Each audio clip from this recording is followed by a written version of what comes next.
नमस्कार दोस्तों। आज आप समूह के बीच में डॉक्टर जितेंद्र कुमार पांडे उपस्थित हूँ। कुछ हमारी सोच बनी कि आज आप लोगों को कुछ ऐसे क्वेश्चन दूँ जो कि आप लोग बार बार जैसा कहते थे कि सर हम लोग का कुछ 8वां 9वां 10वां क्लास से कुछ टिपिकल क्वेश्चन बना कर देते, ताकि वो क्वेश्चन से हम लोगों को जीके की तैयारी होती। तो मैं सोचा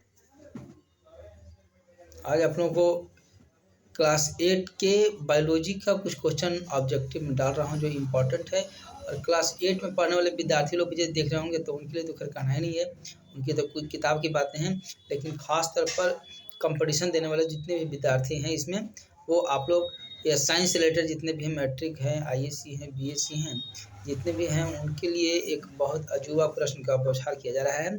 आप इसे अवश्य रूप से इसे देखेंगे तो मैं आप लोगों को क्वेश्चन सिर्फ दे रहा हूं और आप लोग हमारी क्वेश्चन को देख करके और आप लोग अपने से सटीक, आज मैं 10 क्वेश्चन दे रहा हूं।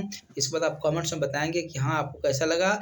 और क्वेश्चन इसके अलावा और मैं क्वेश्चन कल दूंगा। आज आप लोग का 10 क्वेश्चन ही दे रहा हूँ और क्वेश्चन 10 को पूछ रहा हूँ आप लोगों से, और आप लोग इसका जवाब देंगे कि हाँ एक क्वेश्चन का जवाब हमें कितना परसेंट आता है। जो क्वेश्चन का जवाब आपको नहीं आएगा समझ में, वो क्वेश्चन आप हमसे पूछेंगे। जैसे पहला क्वेश्चन है आपका कि रबी फसल किस ऋतु में बोया जाता है।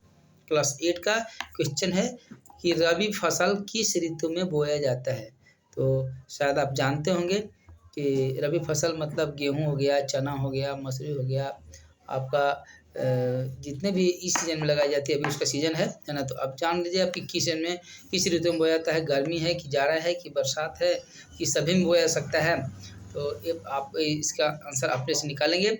दूसरा है केंचुए की मदद से बनने वाले खाद कौन है, माने कौन सा खाद केंचुए की मदद से बनता है। तीसरा है खरपतवार क्या है। तो खरपतवार के बारे में आप शायद जानते हो कि खरपतवार वैसी फसल में अवांछित पौधे हैं। जब हम लोग फसल लगाते हैं, फसल की परिभाषा आप लोग शायद जानते होंगे। फसल की परिभाषा है कि किसी भी पौधा को बृहद पैमाने पर लगाने की पद्धति को हम लोग फसल कहते हैं। किसी भी पौधा को बृहद पैमाने पर लगाने की पद्धति को फसल कहते हैं। और फसल के बारे में आपको यदि डिटेल जानना है तो मैं बताता हूँ कि फसल को मुख्य रूप से पोषक तत्वों के आधार पर, फसल को पोषक तत्वों के आधार पर 3 प्रकार दिया गया है। यानी 3 प्रकार के फसल पोषक तत्वों के आधार पर होते हैं। जैसे पहला हो गया प्रोटीन प्रदान करने वाले फसल, दूसरा है कार्बोहाइड्रेट प्रदान करने वाले फसल, और तीसरा हो गया वसा प्रदान करने वाले फसल। तो आप इस बात की जानकारी प्राप्त करेंगे, आप जानेंगे कि इन तीनों फसलों में कौन कौन सा फसल है जो प्रोटीन देता है, प्रोटीन प्रदान करता है, कार्बोहाइड्रेट प्रदान करता है और वसा प्रदान करता है। तो अब मैं छोटी सी बात आपको बताता हूँ, हो सकता है क्वेश्चन में इसके अलावा भी कभी पूछ दे कि प्रोटीन के निम्नलिखित में कौन सा फसल जो है सो ज़्यादा सक्रियता निभाता है, या कौन से फसल से ज़्यादा प्रोटीन की प्राप्ति होती है। ऐसे ऐसे क्वेश्चन आपके लाइफ में कभी कंपटीशन में पूछा सकता है। तो आप जान लें कि दलहन फसल जितना भी है, दाल वाला चीज़, दाल जिससे दाल बनता है, उन सारे में प्रोटीन प्राप्त करने की क्षमता होती है। तो उन दलहन फसल जो है प्रोटीन की प्राप्ति होती है उससे। जितने भी अनाज हैं जैसे अनाज हो गए, या तो फिर हम लोग बहुत सारे जैसे आलू पर हो गया, चुकंदर हो गया, ये सब जो है ये सब में कार्बोहाइड्रेट की प्राप्ति होती है ना। तो कार्बोहाइड्रेट प्राप्त करने के लिए अनाज हो गया है ना, अन्न। और वसा में जितने भी तेलहन फसल है, तेल जिनसे प्राप्ति की होती है, जैसे सरसों हो गया, तीसी हो गया, राई हो गया है ना, आपका सोयाबीन हो गया, फिर आपका इसको क्या कहते हैं मूंगफली हो गया, ये सब में वसा की मात्रा ज़्यादा पाते हैं। तो 3 प्रकार के फसल पाए जाते हैं। लेकिन मौसम के आधार पर फसलों को 3 भागों में बांटते हैं। मौसम के आधार पर फसल 3 प्रकार के होते हैं, खरीफ फसल, रबी फसल और ग्रीष्म फसल। तो चलते हैं, ये आप याद कर लेंगे इस चीज़ को। पटना के गोलघर का निर्माण क्यों किया गया था। पटना में सुने होंगे पहले कि पटना का गोलघर था। पटना के गोलघर गांधी मैदान के पास में ही है ना। तो पटना का गोलघर का निर्माण क्यों किया गया था। तो आप शायद जानते होंगे कि बिहार राज्य के पूरे अन्न भंडारण करने के लिए उसका निर्माण किया गया था। उसमें बिहार राज्य के अन्न रखा जाता था उसमें, है ना। ताकि समय समय पर सब लोगों को जो है सो मुहैया करवाया जा सके, है ना। फिर इसके बाद फिर क्वेश्चन आता है, निम्नलिखित में से खरीफ फसल का उदाहरण कौन है? धान, कपास, मूंगफली की सभी।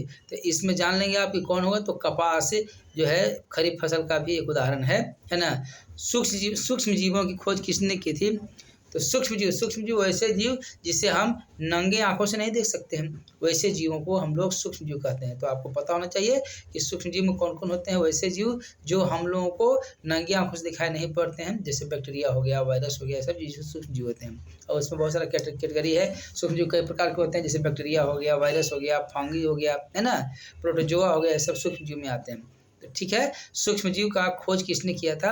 तो सूक्ष्म जीव का खोज के बारे में आप इसको ढूंढेंगे, समझेंगे, नहीं होगा तो फिर आप हमसे पूछेंगे, है ना। फिर दूध को उबाल कर रोग मुक्त करने की क्रिया क्या कहलाता है? हम लोग दूध को गर्म करके पीते हैं, पता है। दूध को गर्म करके पीते हैं, क्यों पीते हैं? गर्म करने की जरूरत क्यों पड़ती है हम लोग? तो इसके लिए आपको ऑब्जेक्टिव में मैं बताता हूँ आप लोगों को। जिससे होता है किण्वन हो गया, पाचुरीकरण हो गया, टीकाकरण हो गया, कि इनमें से कोई नहीं।